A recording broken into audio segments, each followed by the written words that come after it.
تحریک لبیک کی وجہ سے ہے لیکن شٹر ڈاؤن کال کی وجہ سے نہیں ہوئی ہے. اس سعد رضوی صاحب نے جواب دیا تھا، اس جواب کی وجہ سے یہ قیمتیں ڈاؤن کی گئی ہیں. یہ جو الفاظ تھے یہ الفاظ حکومت نے بہت سیریس لیے، کیونکہ ان کو اچھی طرح معلوم ہے کہ جو حافظ سعد رضوی صاحب جو تحریک لبیک ہے وہ یو ٹرن لینے والے نہیں ہیں. عمران خان کل جب زمان پارک پہنچے تو زمان پارک میں پہنچ کے اس نے ایک ٹویٹ بھی کیا اور ایک ویڈیو بیان بھی جاری کیا جو مجھے بہت زیادہ خوشی ہوئی. بسم اللہ الرحمن الرحیم. السلام علیکم ناظرین، جیسا کہ آپ لوگوں کو معلوم ہے کہ رات کو اچانک 5 روپے قیمت کم کر دی گئی پیٹرول کی، باقی کچھ اور ڈیزل کی بھی قیمت، لائٹ ڈیزل کی کم کی گئی، مٹی کے تیل کی کم کی گئی. تو یہ بالکل ایک عجیب واقعہ ہوا ہے، کیونکہ 3-4-5 دن سے یہ خبریں پھیلائی جا رہی تھیں کہ پیٹرول کی قیمت بڑھ رہی ہے اور تحریک لبیک کی جو مین شٹر ڈاؤن ہڑتال تھی وہ بھی ختم ہو گئی. لیکن یہ اچانک اسحاق ڈار نے 5 روپے پیٹرول کی قیمت بڑھا دی. اس کے اوپر بات کریں گے، کم کر دی. اس کے اوپر بات کریں گے کہ ان لوگوں نے کیوں کم کی، کیا تحریک لبیک کی شٹر ڈاؤن ہڑتال کا اثر تھا یا کوئی اور وجہ تھی، اور کیا یہ 5 روپے کم کر کے انہوں نے تحریک لبیک کو لولی پاپ دینے کی کوشش کی کہ دوبارہ اب یہ کیا کریں گے. اس کے اوپر بات کریں گے. دوسرے نمبر پہ تحریک انصاف کی چیئرمین عمران خان کل جب زمان پارک پہنچے تو زمان پارک میں پہنچ کے اس نے ایک ٹویٹ بھی کیا اور ایک ویڈیو بیان بھی جاری کیا جو مجھے بہت زیادہ خوشی ہوئی. خوشی اس لیے ہوئی کہ جو شروع سے میں دعویٰ کر رہا ہوں، جو میں کہتا ہوں وہی ثابت کیا کل عمران خان نے زمان پارک پہنچ کے. اس کے اوپر تفصیلی بات کریں گے. ناظرین، جن دوستوں نے ابھی تک میرے اس چینل MD آفیشیل کو سبسکرائب نہیں کیا تو پلیز اسے بھی سبسکرائب کر دیں اور بیل آئیکن کو لازمی پریس کریں. ناظرین، جو پیٹرول کی قیمت کم ہوئی ہے اس کے اوپر تفصیلی ویڈیو ڈیٹیل سے میں نے آلریڈی اپنا جو ملک نصر اللہ آفیشیل چینل ہے اس کے اوپر ڈال چکا ہوں، آپ جا کے دیکھ سکتے ہیں. لیکن اس کے اوپر میں آپ کو یہ صرف بتا دوں کہ یہ پیٹرول کی قیمت اب کم کیوں کی گئی اور تھوڑی کیوں کی گئی. تو کچھ لوگ یہ کہتے ہیں کہ یہ تحریک لبیک کے شٹر ڈاؤن جو ہڑتال تھا اس کی وجہ سے کم ہوئی ہے، تو یہ اس کی وجہ سے کم نہیں ہوئی ہے. ہوئی تحریک لبیک کی وجہ سے ہے لیکن شٹر ڈاؤن کال کی وجہ سے نہیں ہوئی ہے. وہ ہوئی ہے کہ کل پرسوں حافظ سعد رضوی صاحب نے جو بول چینل کے اوپر ڈاکٹر فضا کو انٹرویو دیا تو اس ڈاکٹر فضا نے ایک سعد رضوی صاحب کے اوپر ایک سوال کیا تھا. وہ سوال یہ تھا کہ سعد صاحب، اگر حکومت آپ کے مطالبات نہیں مانتی، جیسا کہ شٹر ڈاؤن کال ہو گئی، حکومت نے آپ سے رابطہ نہیں کیا اور کوئی مطالبات ماننے کے اوپر کوئی ڈسکشن وغیرہ نہیں ہوئی، جو سعد رضوی صاحب نے ایگری کیا کہ ہمارے اس احتجاج کی وجہ سے حکومت ٹس مس بھی نہیں ہوئی، تو پھر وہ کہتی ہے کہ اگر آپ نے جو پریس کلب کے سامنے آپ لوگوں نے احتجاج کرنا ہے، اگر اس سے بھی حکومت کے اوپر کوئی فرق نہیں پڑتا ہے تو آگے آپ کیا کریں گے. تو وہ جو سعد رضوی صاحب نے جواب دیا تھا، اس جواب کی وجہ سے یہ قیمتیں ڈاؤن کی گئی ہیں. وہ جواب کیا تھا؟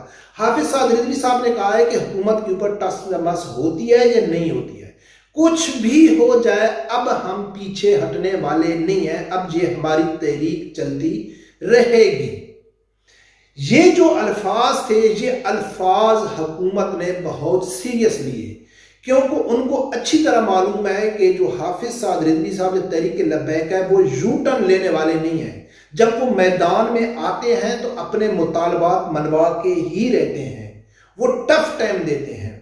تو اصل جو وجہ تھی کہ اب حکومت کو معلوم پڑ گیا ہے کہ جس طرح ہم مذہبی معاملات میں ان مذہبی جماعتوں سے، خاص کر تحریک لبیک سے خوف زدہ تھے، پاکستان کی جتنی بھی سیاسی جماعتیں ہیں، کوئی مذہبی معاملات میں چھیڑ خانی کرنے سے پہلے وہ 1000 بار سوچتے تھے کہ ہمارے پیچھے تحریک لبیک کھڑی ہے. تو اب یہ ان کو یہ چیز ریالائز ہو گئی ہے کہ بھائی اگر ہم دنیاوی معاملات میں بھی یعنی کہ قیمتیں بڑھانا، مہنگائی کر دینا اپنی من مرضی کی، تو بھی اب تحریک لبیک ہمارے پیچھے کھڑی ہو چکی ہے. عملی طور پر سعد رضوی صاحب نے ثابت کر دیا ہے. تحریک جو شٹر ڈاؤن ہڑتال تھا نا، اس سے سعد رضوی صاحب نے طاقت کا مظاہرہ کیا، طاقت دکھائی. اب طاقت دکھانا ایک الگ چیز ہے. طاقت تو عمران خان بھی دکھا رہا ہے لیکن کامیابی اس کو نہیں مل رہی. وہ اپنے بیانی کے اوپر کھڑا نہیں ہے، وہ یو ٹرن لے رہا ہے. یہ طاقت جب سعد رضوی صاحب نے اپنی دیکھ لی تو پھر اس نے کہا ہے کہ ہم اب پیچھے ہٹنے والے نہیں ہیں. اب ہم آپ جب تک قیمتیں کم نہیں کریں گے ہم آپ کے کو نہیں چھوڑیں گے، تو اس لیے میں یہ سمجھتا ہوں کہ ان لوگوں نے قیمتیں کم کی ہیں۔ اب سوال یہ بنتا ہے کہ کیا آگے تحریک لبیک ہے جو اس 5 روپے کی وجہ سے کیا اپنے جو تحریک وہ چلا رہے ہیں اس میں وہ کیا سمجھیں گے کہ ہم کامیاب ہو گئے؟ تو نہیں، بالکل نہیں سمجھیں گے۔ کوئی تحریک لبیک یہ نہیں سمجھے گی کہ ہمارے مطالبات مانے گئے ہیں، وہ اپنی اسی طرح جاری رکھیں گے، کیونکہ یہ اگر تحریک لبیک اب خاموش ہو جاتی ہے، چپ ہو جاتی ہے، سلو ہو جاتی ہے، تو لوگ یہی سمجھے گا کہ یار یہ تو بہانہ ڈھونڈ رہے تھے، لولی پاپ ان کو مل گیا اور یہ خاموش ہو گئے، تو اب وہ خاموش نہیں ہوں گے، وہ آگے اعلانات ایسے کرتے رہیں گے۔ اب ناظرین دوسری بات بہت ضروری کرنی ہے کہ جو کل عمران خان نے زمان پاک پہنچ کے ایک ٹویٹ کیا اور ایک ویڈیو بیان بھی جاری کیا، تو کل اس نے جو عدالت میں جو ایک گنڈے قسم کے آدمی لے کے آئے، عدالت میں بھی توڑ پھوڑ شروع کی، اس کے بعد اپنے مطالبہ یعنی کہ ضمانتیں لے کے وہ واپس چلا گیا، تو جہاں کے بعد کے اس نے ایک ٹویٹ کیا اور ویڈیو بیان جاری کیا کہ اسلام آباد کی جو عوام ہے میں اس کا شکریہ ادا کرتا ہوں کہ ان لوگوں نے میرا بڑا اچھا طریقے سے استقبال کیا، یہ 2 لفظ ہی اس نے کہا ہے۔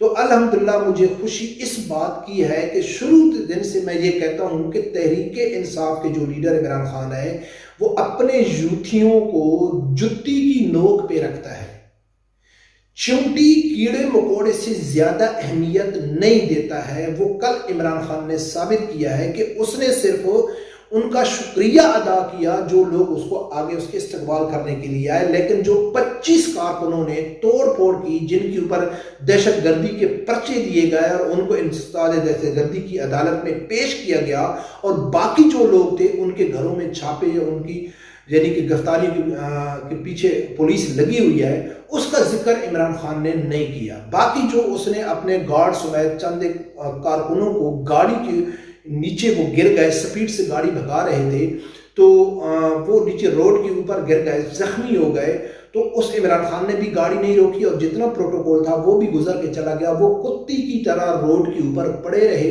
اور ان کی تصویریں اور ان کی ویڈیو جب ان کے ماں باپ نے دیکھی ہوگی تو ان کے دل پہ کیا گزری ہوگی کہ یار یہ ہیں عمران خان کے سپاہی جن کو عمران خان نے اپنی جتی کی نوک پہ رکھ کے بھاگتا ہوا چلا گیا۔ اس کا بھی ذکر عمران خان نے زمان پارک میں نہیں کیا۔ باقی جو 25 لوگوں کو پولیس نے گرفتار کیا تو وہ توڑ پھوڑ کر رہے تھے، وہ قانون کو ہاتھ میں لے رہے تھے، وہ عدالت کے اندر جوڈیشل کمپلیکس کے اندر جا کے وہ توڑ پھوڑ کر رہے تھے۔ وہ کس کے لیے کر رہے تھے؟ اسی عمران خان کے لیے کر رہے تھے، اسی عمران خان کو پروٹوکول دے رہے تھے، اسی عمران خان کا روب اور دبدبا بنانے کے لیے جو سب کچھ کر رہے تھے وہ تو عمران خان نے حاصل کر لیا اور ان کو جیل میں ڈال کے وہ چلے گیا۔ جب ان کے ماں باپ کو معلوم پڑے گا کہ ہمارے جو یوتھیے تھے، جیسا کہ ولید اقبال کی والدہ نے کہا ہے کہ میں بیٹے کو روکتی رہی کہ آپ جیل میں نہیں جاؤ کیونکہ آپ کا لیڈر تو ضمانت لے کے زمان پاک میں بیٹھا ہوا ہے، آپ کو بے وقوف بنا رہا ہے۔ تو وہ جو 25 کارکنوں کو پولیس نے گرفتار کر دیا ہے تو ان کے ماں باپ دیکھیں گے تو وہ بھی یہی سوچیں گے کہ وہ خود تو چلا گیا لیکن اب تاریخیں بھگتو، کیس چلاؤ، وہ جانے اور ان کے کام جانے۔ تو ناظرین یہ ہے اصل وجہ۔ اور حافظ سعد رضوی صاحب کا بھی آپ کو اچھی طرح معلوم ہے کہ جب کراچی میں اس کے اوپر اسٹریٹ فائر کیا گیا، ایک کارکن زخمی بھی ہوا تھا، تو حافظ سعد رضوی صاحب نے فائرنگ ہو رہی ہے، وہ وہاں نیچے اترا اور اس کارکن کو اٹھا کے ساتھ لے کے اپنی گاڑی میں بیٹھا ہے، تو اس نے اپنے کارکن کے لیے خطرہ مول لے لیا۔ وہ کہتا ہے کہ مشکل نہیں، جو مجھے مارنا ہے مارو، لیکن میں اپنے کارکنوں کو اکیلا نہیں چھوڑ سکتا ہوں۔ لیکن عمران خان اپنے کارکنوں کے ساتھ کیا کر رہا ہے وہ سب لوگ دیکھ رہے ہیں۔ اب ناظرین آگے کیا ہوتا ہے؟ تحریک لبیک کی طرف سے کیا اعلان ہوتا ہے؟ اس جو پٹرول کم ہوئی ہے اس کے بعد جو سعد رضوی صاحب کا آگے کا عمل ہے وہ کیا ہوتا ہے؟ جو بھی آئے گا وہ میں آپ لوگوں کے سامنے رکھ دوں گا۔ رب پروردگار سے یہی دعا ہے کہ اللہ تعالیٰ ہر آدمی کو حق سے سننے کی اور اس کے ساتھ کھڑے ہونے کی توفیق عطا فرمائے۔ اللہ حافظ۔